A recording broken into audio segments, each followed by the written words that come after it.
Imagination is the key to unlocking a door. Beyond it is the ninth dimension. A dimension of glue, a dimension of foam board, a dimension of plastic. You're moving into a world of baking powder and super sculpey, of pigment powder and dry brush. You've just crossed over into the scratch building zone.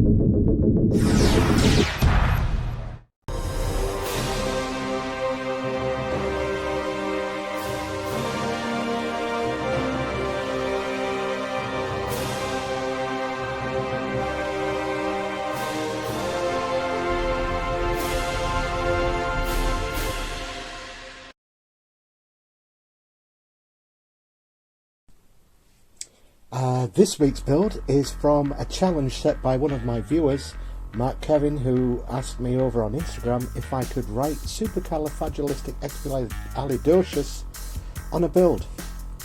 And no, I'm not going to say that again. So I thought about it for a while, and Mark, no one likes a wise ass, but your challenge has been accepted. It also means I'm going to have to build a robot. So I used the tank from an old water pistol as the body.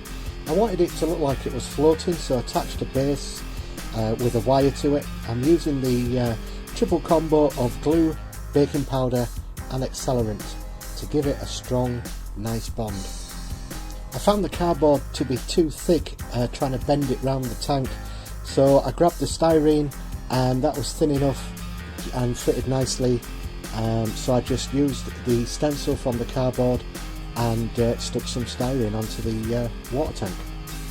Now, because I'm going to build two robots, I'm going to refer to this one as the football robot, simply because of the shape of its head, which I tried to cover with a bit of styrene just randomly placed here and there. While football was drying, I'd stepped over to the next one, which was a mouse, which I basically gutted and then put back together, and then used cardboard just to cover the backs on the back of the mouse. And by the way, we shall call this one the mouse robot. With the mouse robot, I was wanting to use some spoons and some false nails I've recently purchased, not for myself, I hasten to add.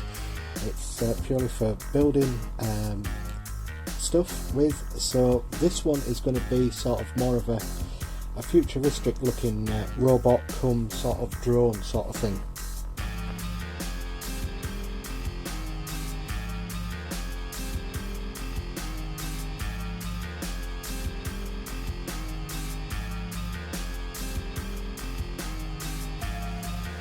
For the mouse's base, I applied the same technique as the footballs, and that was just a combination of glue, baking powder and accelerant, just to give it a strong bond at the base so that it could stand up and it wouldn't wobble about.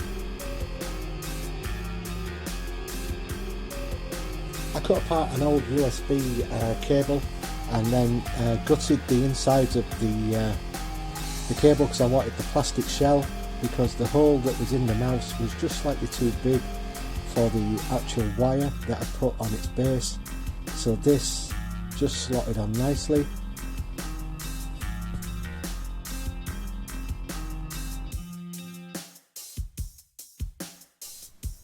Then it was time to add the spoons to the mouse.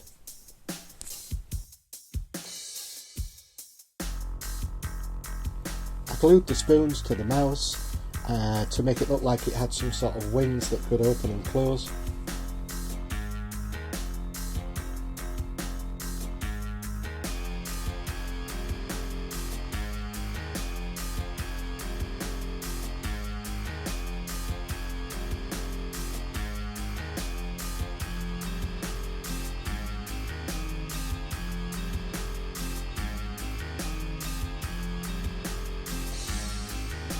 And then it was time for the false nails, which I just stuck on randomly around the outside of the mouse.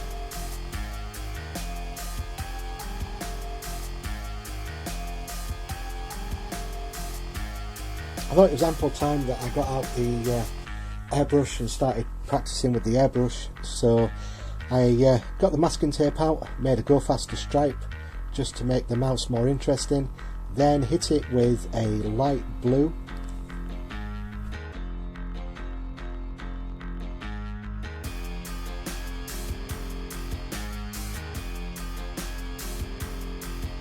And once that was dried, I then tore off the masking tape, reapplied more masking tape, and then painted the go faster stripe down the front of the mouse.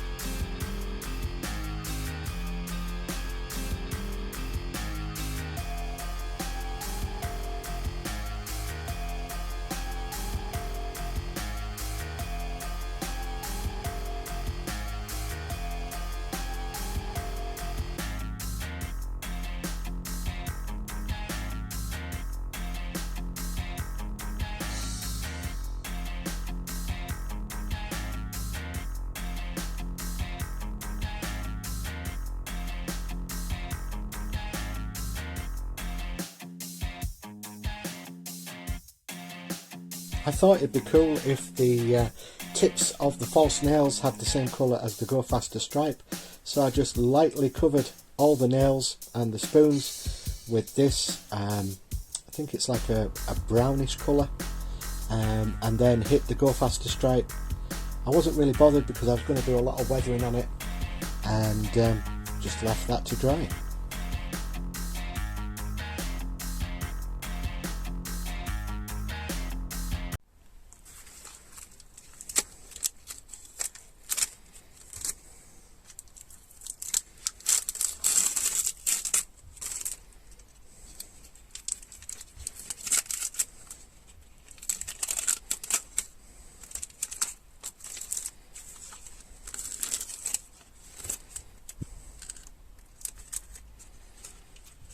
I was so pleased with how the stripe looked on the mouse, I decided to give football a mouse, and here is the supercalifragilisticexpialidocious, yes, said it first time, going on as a graffiti sort of form.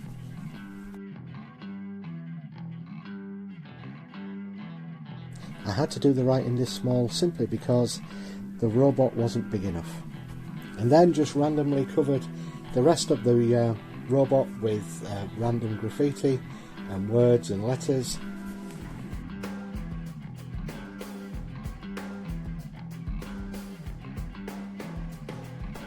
And then it was time to try and add some weathered detail, and this is where it kind of started going wrong.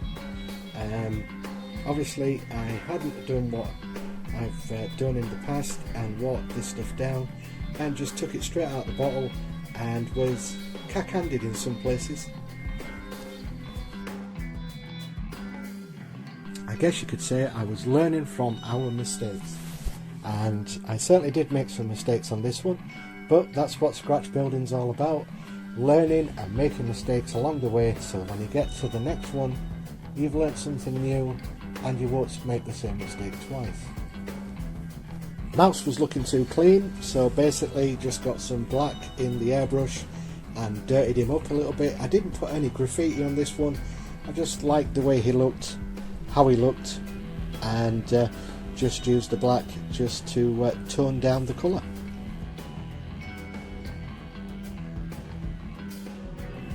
And then football got the same sort of technique. I just tried to cover some of the mistakes with just dirtying it up a little bit and used the black over the robot.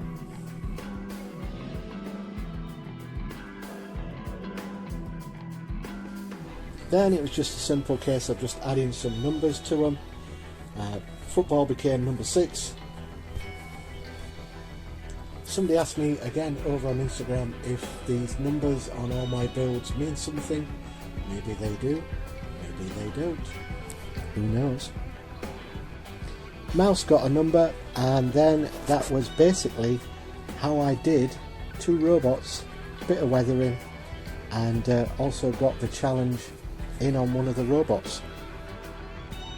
Thanks very much for watching. Please like and subscribe to the channel, and if you've got a suggestion for another name that you want me to try and get onto a build, let me know. Until then, keep scratching that build.